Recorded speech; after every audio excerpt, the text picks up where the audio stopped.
I was eating at this restaurant when I suddenly noticed something really weird. The restaurant got surrounded by a bunch of police cars out of nowhere. The cops seemed to be hunting down someone. I quickly scanned the situation around me.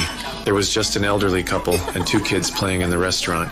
I immediately realized these cops were here for me. Without any hesitation, I put down my fork, paid my bill, then I placed both hands on the table. Right at that moment, 2 fully armed officers burst through the door. Police! Don't move! Don't move! Don't move! Don't move!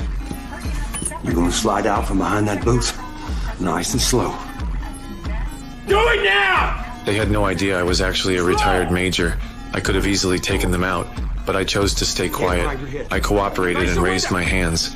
I wasn't scared of these 2 motherfuckers. I had just arrived in this unfamiliar small town. I was planning to get familiar with the place first. The cops escorted me to the police station. A female officer came over with a registration form. She wanted to ask for my personal information, but I didn't say anything. I carefully observed every detail in the police station. My behavior pissed off the fat chief. The chief was about to throw me in a holding cell. At the crucial moment, a black detective stopped the chief. This detective seemed more polite. He took me into a conference room alone. He explained why they arrested me. Last night, a brutal murder happened in town. The victim was shot twice in the back of the head with 9mm bullets at close range. After confirming the target was dead, the killer not only picked up the shell casings, but also beat the victim for a long time. Finally, he casually covered the body with a flat piece of cardboard. This morning, a witness claimed they saw me near the crime scene, so they decided to arrest me. After hearing the detective's description, I decided to defend myself. I didn't kill anybody. At least not recently. And not in this town. From the detective's preliminary description of this murder case, I quickly analyzed tons of details about the case. 3 men dropped this body. Enlighten me. Shooter was someone who knows firearms well. Bullets were small caliber, 9mm, 95 grain, that's subsonic. A silencer was used. He also knew enough to pick up his brass. This wasn't a first-timer. This was someone who knew how to conduct a quiet, effective kill. Okay, go on. You're also looking for a psycho who'd beat up a body post-mortem. Someone completely unhinged. Totally different profile from your professional shooter. Something wrong? No. You said there were 3. Your psycho isn't suddenly going to be rational enough to know he has to hide the body, and your meticulous shooter isn't going to do a sloppy job with roadside cardboard. But the third guy's so worried about getting out of there, he grabs some nearby debris and just lays it across the corpse. You said the victim was big, so most likely his feet were sticking out, and that's how he got spotted. Tall people never have enough room for their feet. Interesting theory. After hearing my analysis, the detective totally agreed with my reasoning, but he still questioned my motive for being at the crime scene this morning. I had to explain to him.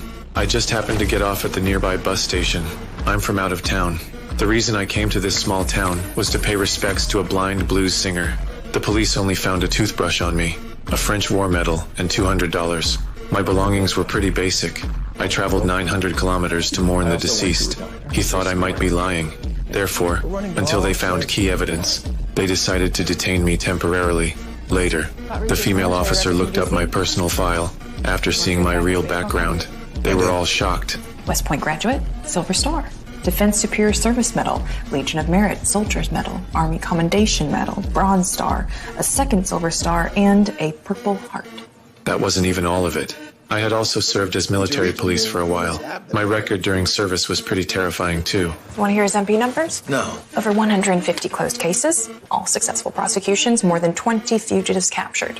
What in God's name is a guy like that doing in Margrave? What's a guy like that doing in jail? Later, the police thought I had a pretty impressive background and amazing reasoning abilities. They wanted me to help them with the autopsy. When I saw the deceased's swollen hands from rubber allergies, my heart suddenly started racing uncontrollably. Then, I didn't wait for the coroner to finish talking. I directly stated information that even the coroner didn't know. Killers must have worn some kind of polyvinyl protective suit to keep blood DNA off themselves. The victim grabbed it in the struggle, causing his fingertips to swell in a histaminic reaction. His dental work's off because he had his teeth fixed wherever he was living at the time. Broke his right arm when he was 8, had it set in Berlin. Had his tonsils taken out at 10 in Seoul. When I saw the body, my guess was right. This victim was actually my brother I hadn't seen in years. We were wrestling. I pinned him against the stove. Didn't know my mother had just turned it off. That's how my brother got this scar. Since we were kids, my brother had always been protecting me. Later, we each started working and lost touch. But in my heart, my brother was incredibly smart.